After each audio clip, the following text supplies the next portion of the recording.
Assalamualaikum warahmatullahi wabarakatuh. Alhamdulillahilladzi anzala ala abdil kitab wa lam yaj'al lahu iwaja qayyiman liyunzira ba'san syadidan min ladunhu wa yubashshiral mu'minina alladzina ya'maluna as-salihati anna lahum ajran hasanah makithina fihi abada. Asyhadu an la ilaha illallah wahdahu la syarikalah wa asyhadu anna Muhammadan abduhu wa rasuluh la nabiyya ba'dah ma ba'du. Alhamdulillah, kita jumpa lagi pada video saya yang ke-20. Kali ini saya membahas ciri mukmin yang ke-6, yaitu tawakal hanya kepada Allah. Bagaimana yang disebut dengan tawakal?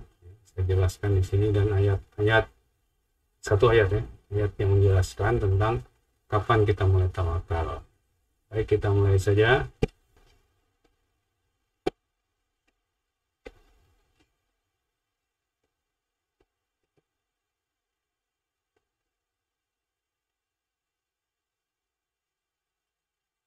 Oh maaf, ciri mukmin yang ke-7, bukan ke-6. Tawakal hanya pada Allah.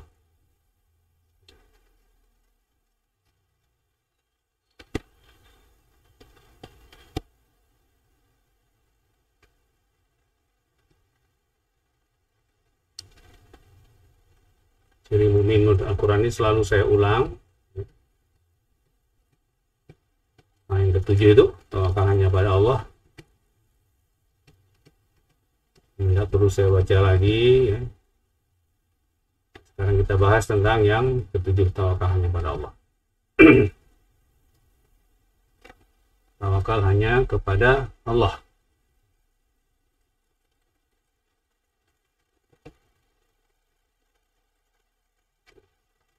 Ini ada kesalahan yang sudah memasyarakat tentang pengertian tawakal ini ya.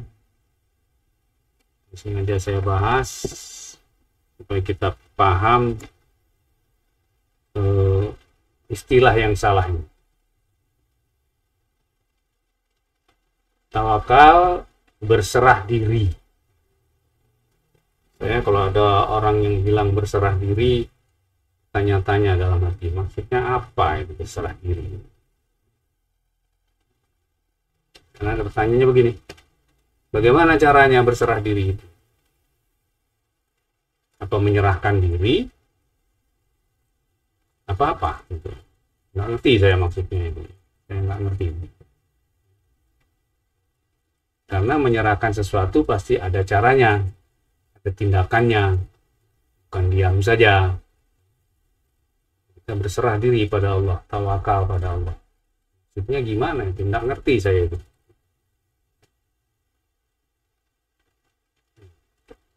Bila kita bermaksud berserah diri kepada Allah atau tawakal kepada Allah, tapi tidak ada upaya maksimal, maka sebenarnya kita sedang berserah diri kepada keadaan, bukan kepada Allah. Ada satu riwayat ketika seseorang pergi ke masjid Rasulullah, bawa untanya nggak diikat. Allah bilang, ikat untamu. Dia menjawab, tawakal Allah. Dia bilang, ikat dulu untanya baru tawakal. Makanya berserah diri itu bagaimana saya nggak tahu. Sampai hari ini saya tidak tahu. Jadi tawakal itu ada upaya maksimal, baru kemudian tawakal. Nanti saya jelaskan apa itu tawakal. Saya mengartikan tawakal kepada Allah itu dengan mengandalkan Allah. Jadi mengandalkan Allah, tapi ada upaya dari kita dulu. Contoh tadi itu, ikat dulu untanya, baru mengandalkan Allah untuk untanya tidak hilang.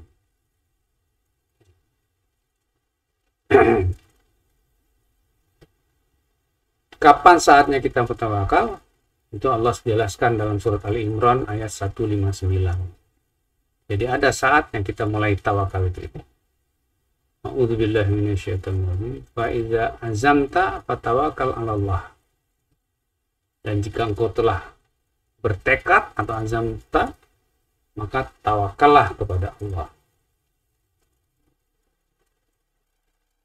Dulu pernah saya jelaskan waktu bicara tentang niat ini ya, sampai azam itu di mana. Tapi saya ulang lagi ini sampai azam saja. Posisi azam di dalam kalbu. Paling rendah hajis. Ya. Hajis ini keinginan yang melintas. Untuk jelasnya lihat saya lupa video saya yang keberapa itu, tapi ciri yang kedua, ciri yang ketiga mukmin ya, itu memelihara salat, itu jelasnya. Di atasnya himah. Himah itu keinginan yang menetap.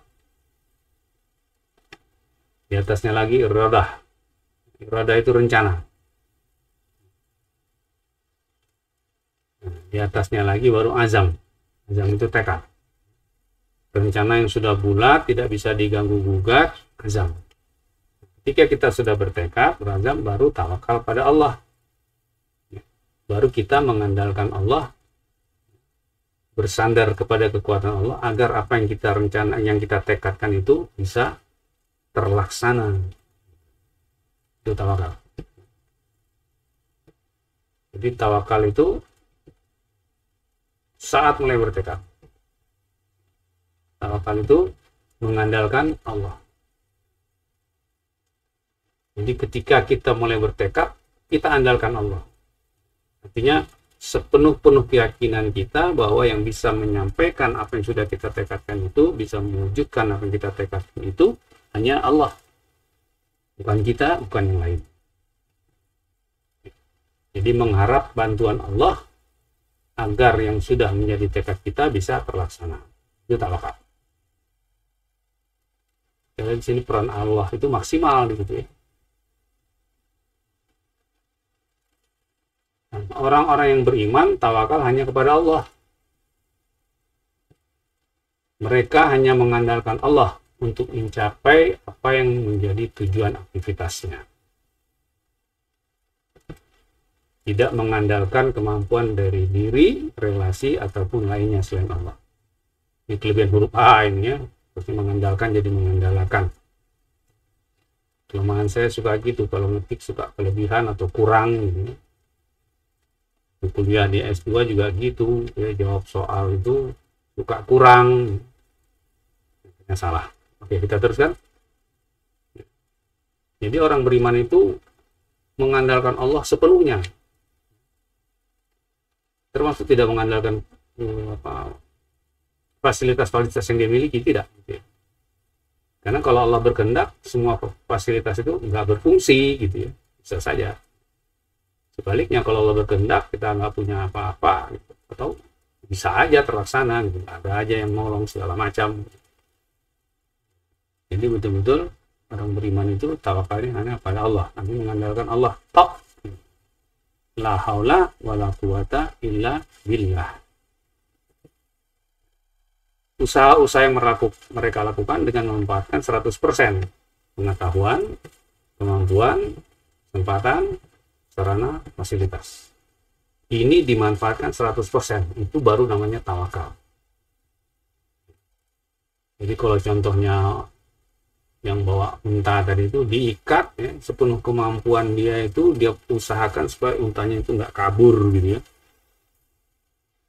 Setelah semua dia kerahkan pengetahuan, kemampuan, kesempatan, sarana, fasilitas, baru mengandalkan Allah untuk mengamankan. Gitu. Jadi kalau kita teledor itu berarti kita nggak tawakal. Naik kendaraan umum, kalau HP di kantong, nggak tawakal itu. Ini diembat sama copet bisa itu. Jadi orang yang tawakal itu sangat perfect ya, dalam mengamankan ya. Kalau mau mengerjakan sesuatu, orang yang tawakal itu persiapannya itu ya sempurna lah, boleh 100% kok ya. Kalau nggak gitu belum tawakal namanya. Makanya orang-orang yang beriman yang tawakal itu teliti dia. Dalam melakukan segala sesuatu itu teliti. Sembrono nggak tawakal namanya itu. Jadi ngaku beriman tapi sembrono gitu ya. Persiapannya nggak mateng.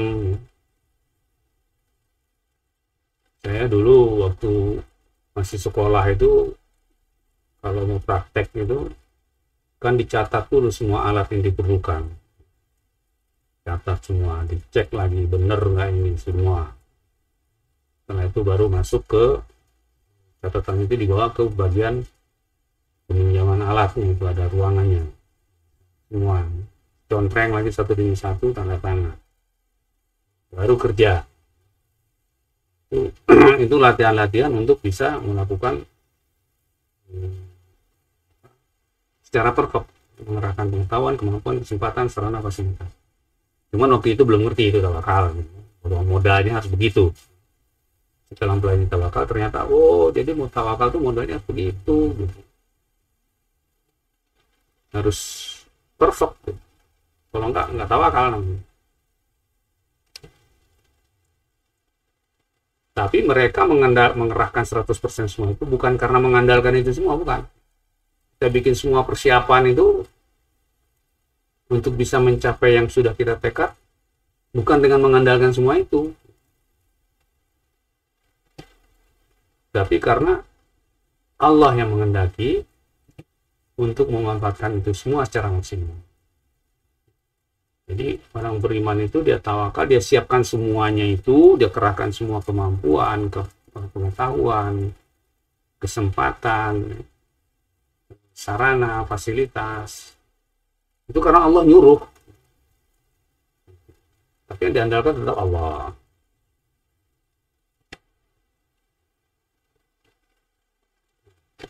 Orang-orang yang beriman menyadari 100% bahwa semua itu adalah nikmat Allah yang harus disyukuri. Jadi yang 4 tadi itu, pengetahuan, kemampuan, kesempatan, 5 ya. Yang 5 tadi itu nikmat Allah, harus disyukuri. Pakai semuanya. Juga adalah merupakan modal yang diberikan Allah untuk mengabdi kepada Allah. Mengabdi kepada Allah melalui tugas-tugas yang diberikan Allah kepada mereka, baik secara langsung maupun melalui atasan atau relasi mereka. Jadi kok atasan kita ngasih tugas itu pada dasarnya dari Allah, atau relasi kita, teman kita minta tolong, ada sesuatu kondisi, semua yang 5 tadi itu adalah nikmat yang disyukuri untuk mengabdi kepada Allah. Jadi jangan kita anggap kalau atasan nyuruh kita itu tugas dari atasan. Enggak, itu dari Allah. Atau ada orang minta tolong sama kita mampu nolongnya gitu. Yang 5 tadi itu ada, jangan anggap itu dari orang itu. Enggak, itu dari Allah. Allah memberikan kesempatan kita untuk melakukan amal soleh dengan memanfaatkan 5 hal tadi itu. Orang beriman itu sadar itu.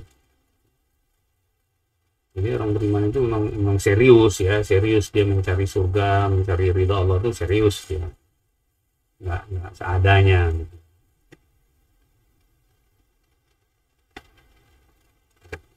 Orang-orang yang beriman menyadari betul bahwa semua nikmat yang telah Allah berikan kepada mereka pasti akan ditanya di akhirat nanti. Sekecil apapun nikmat itu. Itu ya. Jadi kita tahu, kita mampu, kita sempat, sarannya ada, fasilitasnya ada, itu ditanyain nanti kenapa nggak dimanfaatkan 100%. Ini bagaimana yang Allah sampaikan dalam surat At-Takasur 8. Ini ayatnya sering kita dengar ini.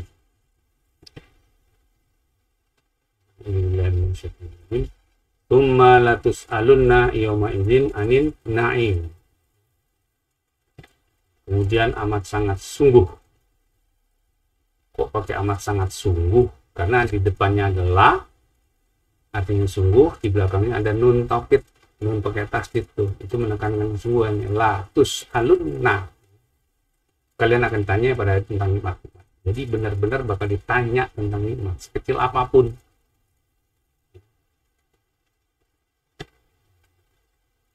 Orang-orang yang beriman bukan orang yang pede, percaya diri, tapi PA, percaya Allah. Ini istilah saya aja. Ini. Jadi dia nggak pede, pokoknya percaya sama Allah. Barangkali kita pernah dengar itu hadis yang artinya ini, kalau di tanganmu ada biji kurma dan kau tahu besok kiamat, tanam. Kalau bicara hasil, gunanya apa? Nggak ada hasilnya lagi. Kurma bijinya kita tanam besok kiamat. Artinya apa? Ketika kesempatan masih ada untuk berbuat, berbuat. Saya ingat suatu peristiwa ketika masih kuliah dulu. Ya. Kami sedang berada di tempat kos di dekat kampus itu. Itu malam, sudah jam 10 malam. Kawan saya, sudah ada almarhum itu. Besok dia harus ngurus perpanjangan STNK. STNK dan motornya tinggal di rumah dia di Pondok Gede. Jadi malam hari itu dia harus ke sana. Cari pinjaman motor udah nggak ada. Akhirnya dia udahlah, biarlah, denda lah. Saya bilang, nggak bisa gitu. Ayo ikut gua. Kemana aja kita jalan. Yang penting Allah lihat kita lagi usaha. Jalan kami. Jalan, kira-kira ada 100 meter. Tahu ada yang manggil. Bang Muksin, mau kemana? Ini temen mau ke Pondok Gede, mau pinjaman motor. Besok di STNK-nya diurus. Pakai motor saya aja bang. Nah, udah pakai motor. Saya bilang, tuh kan, ketika peluang kita masih ada untuk berbuat, jangan nyerah gitu. Nanti Allah kasih jalannya. Dapat motor malam itu. Itu sampai hari ini saya ingat bahwa kalau masih ada peluang berbuat. Jangan pikir percuma, enggak. Rahasia Allah kita nggak tahu. Pokoknya kalau kita suruh berbuat ya berbuatlah. Kalau nggak ada hasil berarti Allah nggak berkehendak gitu aja. Tapi kan kita sudah dapat nilai amal soleh karena sudah berusaha. Itu ya, percaya Allah tuh kayak gitu. Menurut kita nggak mampu. Menurut kita kan belum dicoba. Coba dulu gitu. Nah, karena selalu hanya mengandalkan Allah dalam segala hal, maka orang-orang yang beriman senantiasa berusaha, salah tik lagi tuh. S-nya ada 2 tuh, berusaha. Menjaga hubungan baik dengan Allah. Pakai tanda kutip, menjaga hubungan baik. Mereka selalu berusaha menjaga hubungan baik dengan Allah.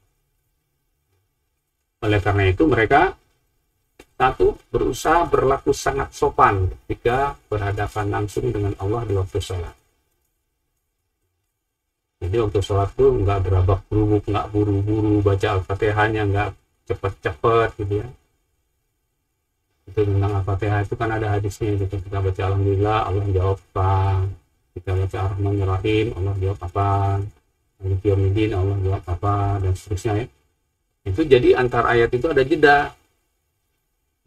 Kalau orang baca Ar-Rahmanir-Rahim, Maliki Yaumiddin, nah itu orang nggak ngerti hadisnya itu. Sopan ketika ngomong sama Allah. Kan kita lagi muji, masa muji buru-buru? Kita minta, kita ikrar. Sopan, berdirinya sopan, duduknya sopan, rukuknya sopan, angkat tangannya sopan, nggak asal ada gitu. Orang beriman tuh. Dan yang kedua, segera mohon maaf kepada Allah ketika sudah melakukan kesalahan. Tahu salah langsung minta maaf. Segera mohon ampun kepada Allah ketika sudah berbuat dosa. Jadi, kalau kesalahan minta maaf, kalau bikin dosa minta ampun. Saya nggak jelaskan itu ya. Dengan demikian, orang-orang yang beriman itu selalu sibuk dengan kesalahan, kekurangan, dan dosa mereka sendiri. Sekali lagi, orang beriman itu selalu sibuk dengan kesalahan, kekurangan, dan dosa mereka sendiri. Sehingga nyaris tidak sempat mengurusi kesalahan dan dosa orang lain. Ketika lihat orang lain salah, langsung lihat diri dia. Saya lebih parah dari dia. Gitu. Itu orang beriman yang tawakal itu.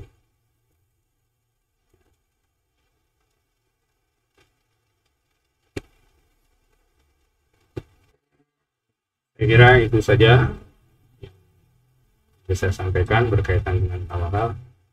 Jadi tawakal itu mengandalkan Allah. Nah, untuk mengandalkan Allah, maka kita juga harus menjaga hubungan baik dengan Allah. Sopan-sopan, ya. Sadar bahwa Dia itu Maha Kuasa, Maha Besar, Maha Mulia. Kita banyak salah, banyak dosa. Bagaimana mungkin kita mengandalkan kalau kita tidak menjaga hubungan baik? Nggak mungkin lah. Hubungan baik itu dulu yang kita pelihara, baru kita mengandalkan Allah. Nah, untuk itu banyak kita mempelajari tentang kehendak-kehendak Allah itu bagaimana saja. Saya kira itu yang saya sampaikan. Di video saya yang sebelumnya saya katakan mungkin ya, untuk selanjutnya saya hanya bisa mengupload video sepekan sekali setiap Senin karena akan ada kesibukan-kesibukan.